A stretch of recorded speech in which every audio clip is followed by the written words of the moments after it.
Welcome back to Less Cash, More Mash. My name's Tom. I'm Mike. And today, we're cracking open a semi-new bottle of Birddog Kentucky Straight Bourbon Whiskey.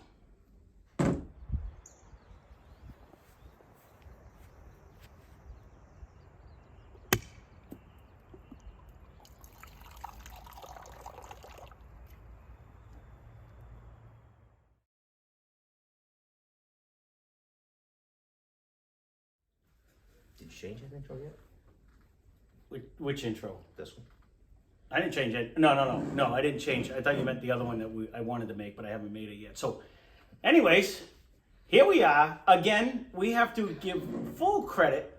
It is semi-cracked open because super fan of the channel swung by, Steve, and we actually cracked it and sampled it while he was here, and he left it again here for us to do a review on it. Now, this is one I had a hard time. They talk about all the flavors on the internet and stuff, so I thought I could just go on the bottle and get the information I needed. There's not a whole lot of information on the bottle. Nope. So it's 88 proof, it's 7 years, and he paid $24 for it when he did it. And all I get that it was bottled and aged in Kentucky. It doesn't really, it says... Do you get it local or up north? Do you know? No, I think he got this one local. And he said, what was it?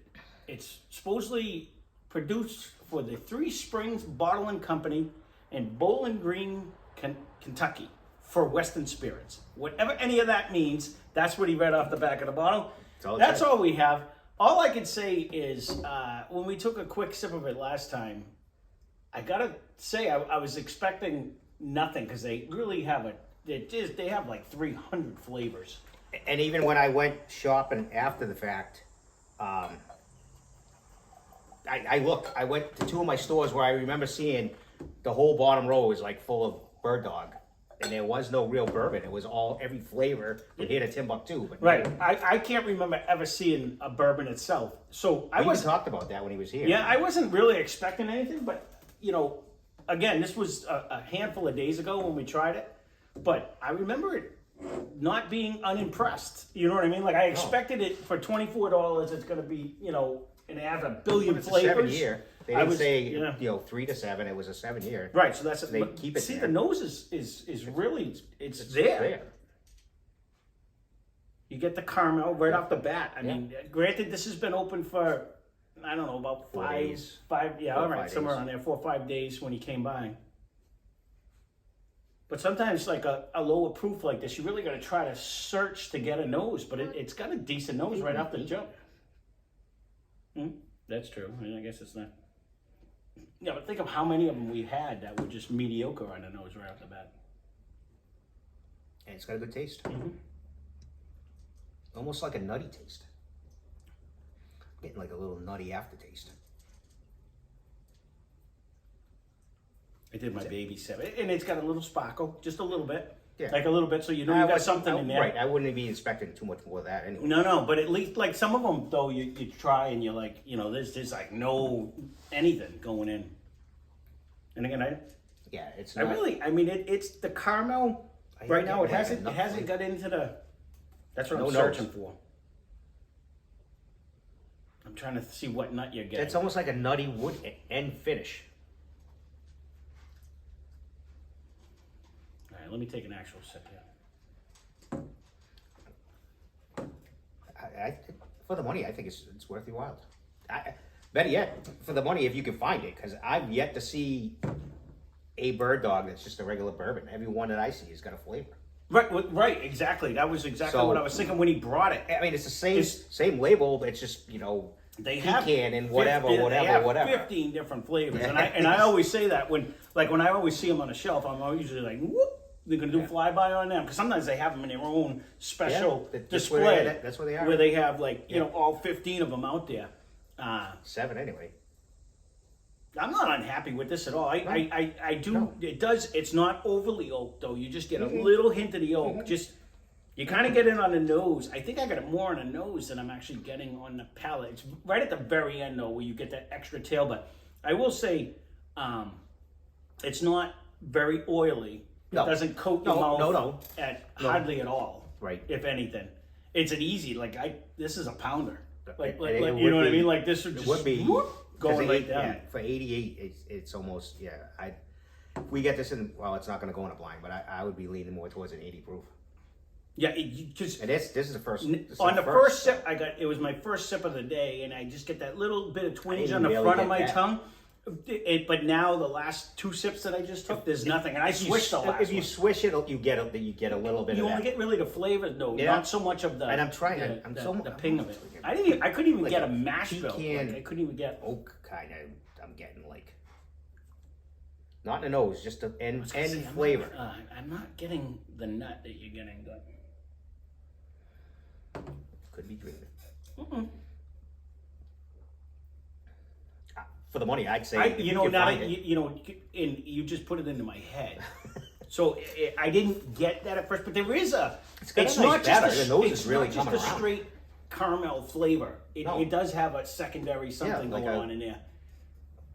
What it is, I'm not 100% sure. Pecan walnut mix, or you mash them, and it's kind of that combo with a oaky finish. I don't know. It's tasty and easy.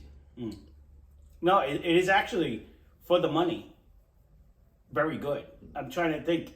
You're comparing to $24 bottles. I mean, it's not Ezra. Yeah, we got a handle for that. Well, I think that. Yeah, well, it's Ezra. That Ezra 99 was probably. That's what I'm talking about. Yeah, that was probably around that proof. I mean, around that price. Maybe even a little cheaper, but. I don't remember. I think we also need to get one of those. That one back. The 99 or the regular? Oh, 99. No, that one was good. Didn't it win blinds too? I believe it came in second. Yeah, it's not a bad one to try back and forth. To bounce off as a cheap one. Yeah, and I think we can get that. It's not just a total wine. I believe it's. No, I actually picked that one up at one of my liquor, not this one, the one a couple towns over that I go to. They have it. I think. They might have it there too. I don't remember the price though. But I don't remember it being expensive. Because that was right in the very beginning. They have a Yankee too. I think I paid the same for the $7.50 for the 99 as you did for the thing. I'm not getting. It's tasty. You definitely get like the batter. Like the nose is really coming around. It's very good, actually. It's actually very good. It's worth the money. This is if you can find it.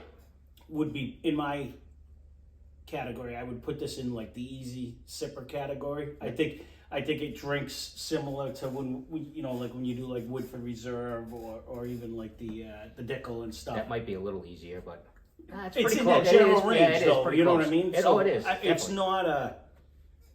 If you're kind of starting out, it gives you a decent amount of flavor for a minimal amount of money. Because Woodford is a lot more money, I believe, than what I wanted to say. $40. $40, yeah. So if you're experimenting and you're not sure if you like it, actually, it's close looking bottle. If you could find that, it would be a good one to start off with. Right, because it's relatively. And if you don't like that flavor, then you're probably not going to like these. Because one of the easiest drinkers out there is Basil Hayden, but we paid $50. Steve said he's found it for $32 around us. There's different labels, so right. But he said the one with the skirt, he thought he got it for $32, and I go, that's a good price. When we got it. Joe got it down south, and we paid like $50 for it. So to me, that's such an easy sipper, but that's not a starter bourbon. Who wants to pay $50 for something you're not sure if you like? Right. You know what I mean? Where I would 100%. But I have never seen this for $50. I haven't either. Yeah. So I mean, if you can find this, if it's readily available, every flavor is readily available. Right. I'll pay attention more, and I have in one of them. Like I said, because I would get this to keep it here. After we had this, I went to one of the ones I stop at on the way back, and it had everything but. It had all flavors but. Mm-hmm. I mean, for a 7-year bourbon for $24, I mean, you can't beat that with a stick. And it's a good comparison when you're thinking, okay, someone else has an easy drinker, but where's the money value? You know what I mean? If we get one, where does it stand with the Woodford and the Dickel, and you know what I mean? Right, we could bring it into the easy drinker type thing. You can do your little pin thing or whatever. Yeah. So, give you more work. Yeah. Thanks. Who doesn't want that? So. Overall, I would definitely. Yeah, I know it's not ours, and if you can see, I've been trying not to drink it. That's the one issue I do have with it. There's not a lot of finishing stuff. No. It goes right down.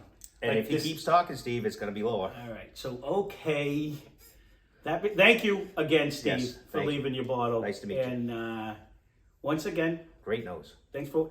It really is coming around the more it sits in the glass. You did it though. I'm still. There is a nut. I can't tell you which one. But that being said, spend less, drink more. Cheers. I seem to do that to you every time. Mm-hmm. I had you right on the hook to go.